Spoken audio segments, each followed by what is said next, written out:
Hello, hello, hello. I'm not sure if my audio's going through. Give me 1 second, guys. I've been having some technical issues. Let me make sure everything is working properly. Give me 1 second, guys. Sorry.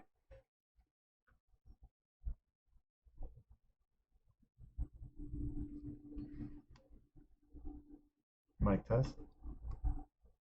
Mic test. Okay. Everything's working.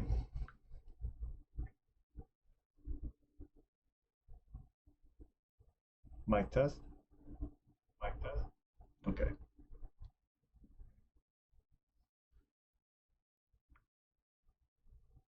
I think everything is working. All right. Hey, what's up, guys? Welcome back. Thank you for stopping by, and we're just gonna pick right back up from where we left off yesterday. And we were discovering live hosts with ICMP and ARP yesterday. And just to go over, just to review it one more time, remember, we can discover live hosts with ARP using Nmap, and you can use the remember, guys, you also want to use sudo with the command, right? Just another refresher. You want to be a privileged user when you use Nmap. You want to be a privileged user just because you have more abilities than you would if you were an unprivileged user, right? And one of them is able to send ARP requests with Nmap, right? And this is something that only privileged users can do. And something else that privileged users can do is they can send out various types of ICMP messages. We talked about timestamp messages, and we also talked about echo messages. And then we also talked about how you can also send out TCP acknowledgement messages and synchronization messages. Unprivileged users, no matter what, they're always going to complete a three-way handshake. And so this is the flag, and sudo nmap PR, capital PR, to indicate we want to use ARP. SN, the SN is to tell Nmap do not do a port scan, and then you want to put in the target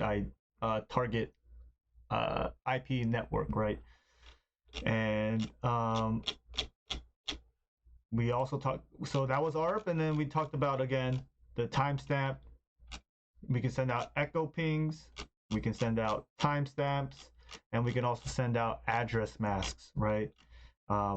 Various ways to send out your ping requests. And again, the purpose of this is sometimes firewalls are configured to only block echoes, right? So if you know how to use Nmap and you know how to send a address mask request, well, that's an easy bypass of a firewall. And we are going to talk about TCP. So TCP and UDP.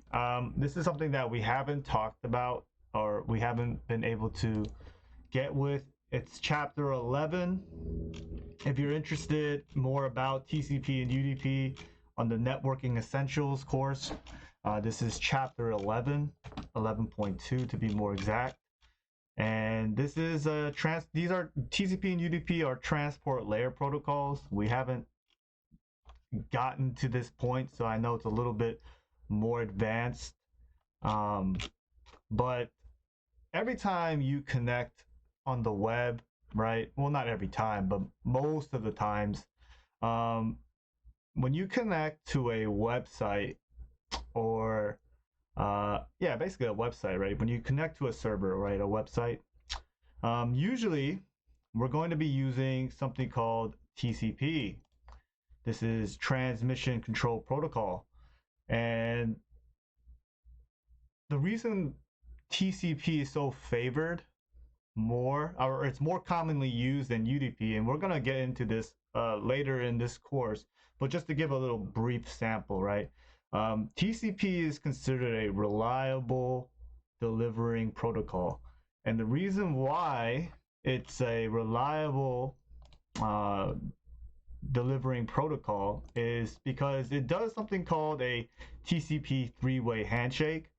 And just to do a very oversimplified, like I know a lot of people, um, they might get really mad because I oversimplified it, but for the sake of this, and just because it's we have to talk about it, just to give an oversimplified version, right?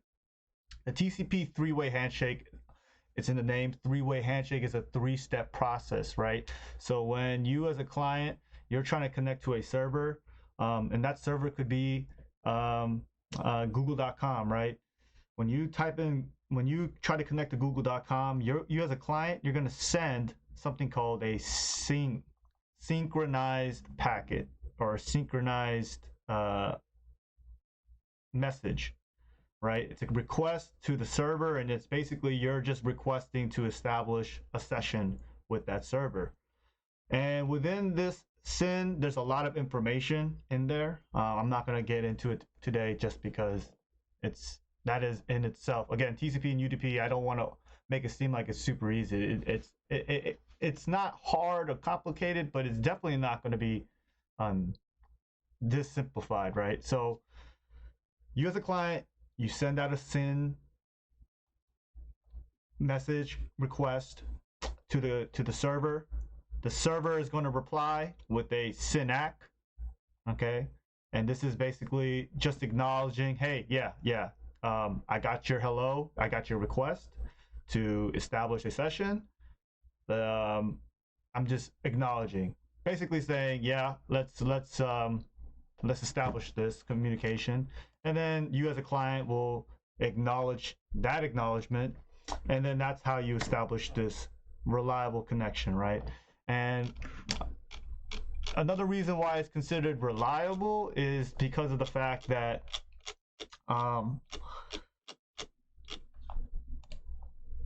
when you send out data, large amount of data, right? When you send out large amount of data to or you're downloading data,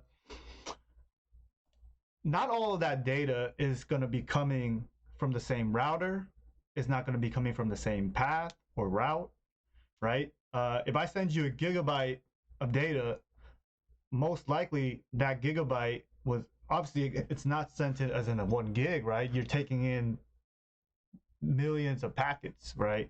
Thousands and thousands, and I mean basically millions of packets, and that those packets are going to be sent, and they're all not taking the same route, right?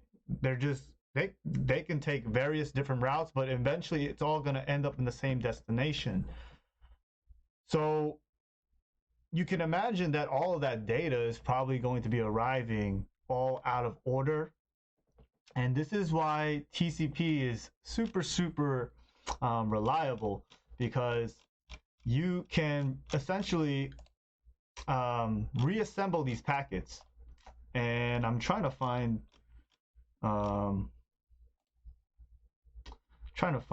the illustration that they had, because I just had it.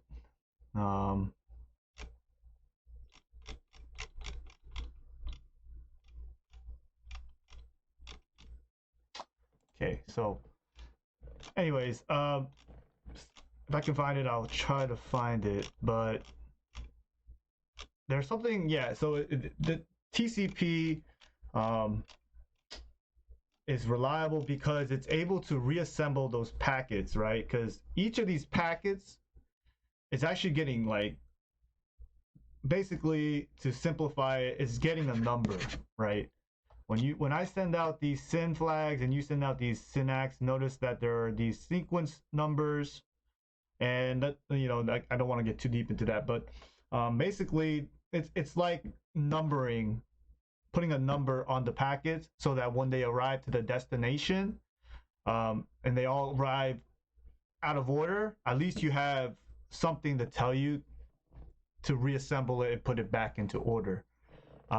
So TCP is very, very reliable because of that, right? So if you as a server receive packets, you're supposed to receive 30 packets, but you only received packets 1 through 25. You can then tell me, the client, hey, I only received up to these packets, right? 1 to 25, and then me as a client, like, okay, here's 25 to 30, right? And again, this is super simplified. It's not. I wish it could be this easy, but this is just like to get you to understand, right? So that's pretty much like a very, very brief overview of TCP, and we'll get way more deeper into it as we prolong in the networking essentials. But today we're going to be using TCP to, again, discover live hosts, right? So I just went over the TCP three-way handshake, right? And you send out a SYN, the server will send out a SYN-ACK, and then you can send out an acknowledgement.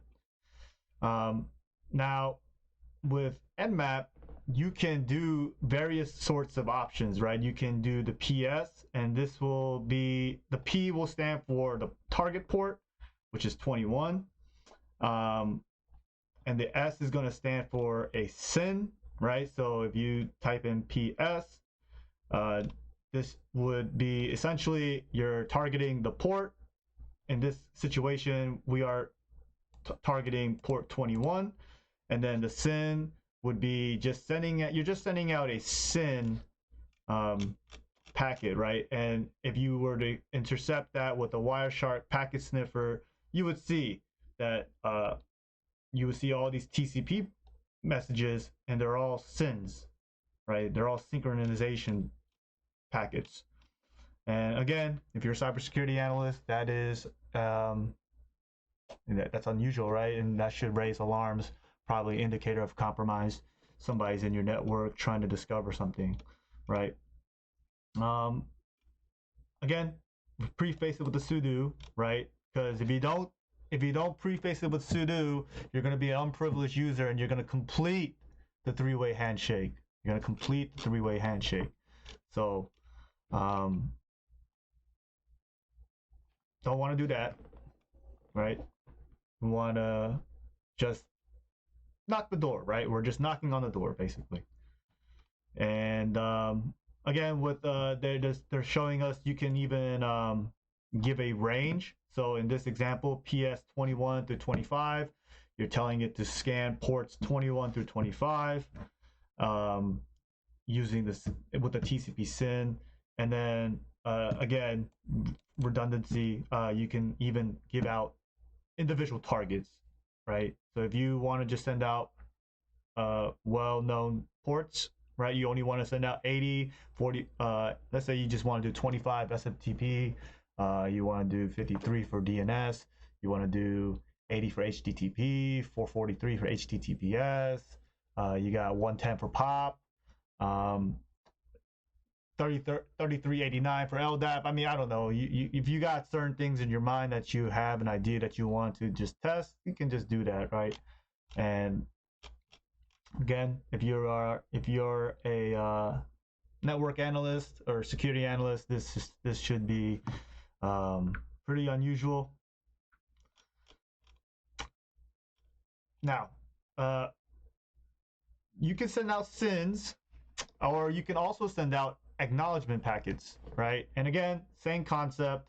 This time, you're actually skipping the synchronization, and you're just sending in an ACK, right?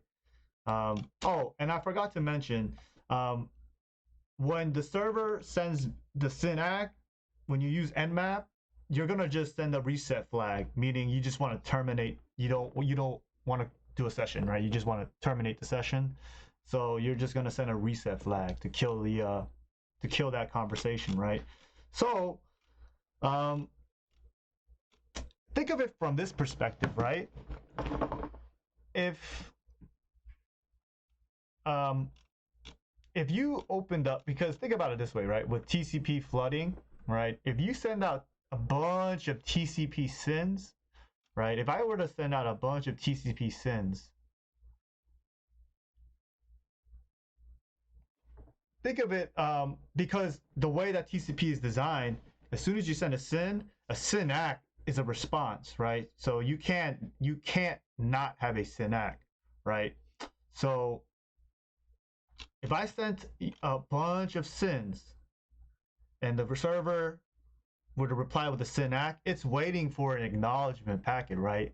So imagine if we were in a small network and I started overwhelming the router, for example, or if I just start flooding the network with just TCP SYNs, just start flooding it, I'm forcing these servers to send out a SYN ACK, and it's basically going to be waiting for a acknowledgement packet. I don't have to send that acknowledgement packet, right? So that server will be waiting for acknowledgement packet that is never coming.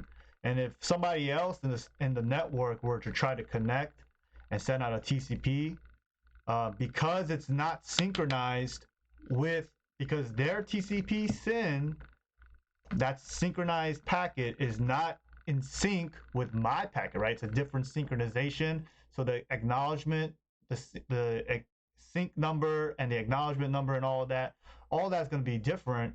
So it's going to cause a denial of service, right? It's going to cause a denial of service. So this, thinking of it in a deep dive attacker's perspective, this is one way you could exploit and cause a denial of service, a DOS attack, is just flooding the server network with just a bunch of SYNs, forcing SYN ACKs, and just never reply. Or if you were a man in the middle, you could just if you're a jerk and you don't like your neighbor, and somehow you were able to get in the middle between your neighbor and your neighbor and their server. If you're in between intercepting these packets, right, you're able to see them. You could just basically send resets and just kill his sessions and just cause denial of service that way as well. So there's some vulnerabilities with TCP that you can use. But I digress. TCP ACT, right? Same thing, right? Same idea. You're just sending out, in this situation, you're just sending out acknowledgement packets. You're sending out the ACK flag, and in this situation, when you send out an ACK, the server is going to send out a reset, right? Because you didn't even start a TCP SYN. You didn't send out a synchronization to start a session. But here's the cool thing about this, right? If you get a reset flag back, right, that's probably something had to send you that reset flag, right? Meaning there's something there, right?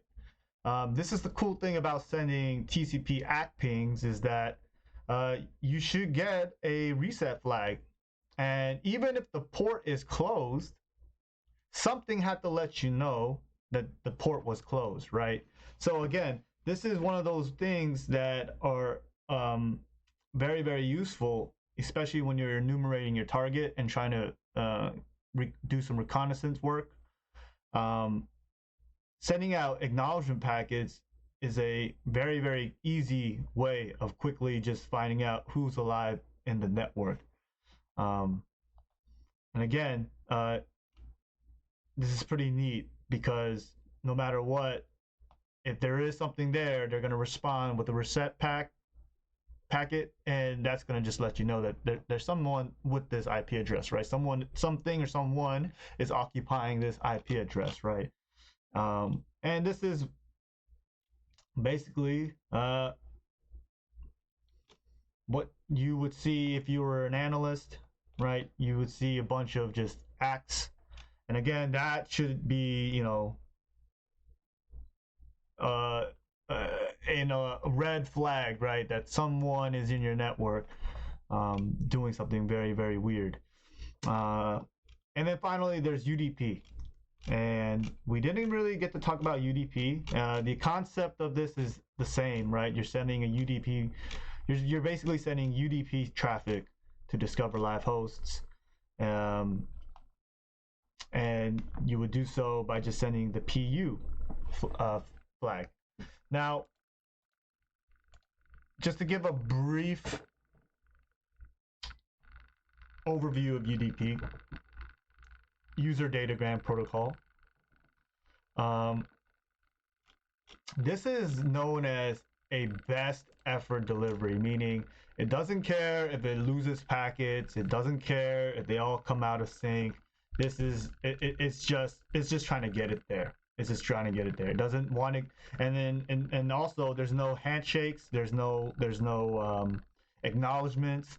So this is why it's not known as a reliable delivery protocol. Again, this is best effort, meaning it's doing whatever it can to get it, just get it there, right? Doesn't matter how many packets lost, right? So this is more for streaming audio, streaming videos, or voice over IP. Whenever if you're like in a chat with your buddy over the internet and you experience some bit of lag, you ever get that, like the robotic, and then everything just comes all together at once and it's just like just like a vomit. It's basically, that's UDP right there. Again, UDP, just all it cares about is just getting the data there. Doesn't matter. Just think of it as TCP. This is 5-star delivery person, right? Moving truck guys. Think of it as, TCP as the professionals who will pack everything for you and make sure they know where everything is at, right? The couch is here, the sofa's there, your computer's here, your bed. We put your laundry over here, and then when they get it to the new house, they know exactly, okay, where to put stuff, right? UDP, this is like, those people you found on the street. I don't know, like these are your boys, I guess. You call some of your homies up. It's not, you didn't have the money to pay for a professional service. You call your friends and you do your best, right? You put everything in there. You may lose some stuff. But you did your best. You got everything to the new house. You may have lost some stuff, but as long as the bulk of a bulk of your stuff got there, that's pretty much what you're not necessarily, you're not like ecstatic, but at least you're happy that you were able to get your stuff there, right? So kind of like my illustration, it may not have been the greatest, but just something that I just thought of. But yeah, that's UDP, and that's pretty much it with the Nmap live discovery portion. And then we talked about reverse DNS yesterday. They have a command for that. And that's going to conclude the Nmap live host discovery lab. That was pretty dope, pretty fun. I actually was looking at the Nmap. They have a bunch of them, and we did this one. I think this is the next one, Nmap basic port scanning. I think this was the second. This is the second Nmap in the Nmap series. So, yeah, I'm excited, to do this one too, because it's about TCP UDP ports. So, can't wait to go over this with you guys as well. I'm gonna personally do it myself and at least get familiar with the content. But tomorrow we will talk about chapter 8, and we'll begin chapter 8, and this is IP addresses, and we're going to be talking about IPv4, and we'll talk about why we'll talk about IPv4, we'll talk about subnet masks, logical ANDing. Man, this is gonna be one dense chapter. Look at that. There's six modules in this chapter alone. So it's gonna be pretty dense. I don't think we're gonna get through all of this tomorrow, but my hope is definitely we'll talk about binary. Yeah, we'll get through this together, guys. So that's all I have for today. Appreciate everyone stopping by. This was I hope you learned a thing or two, and till next time, hopefully tomorrow. All right, take care. Hope to see all y'all tomorrow. Make sure you tell your parents you love them or your loved ones. You never know when we're gone, right? So cherish everything. Much love. Peace.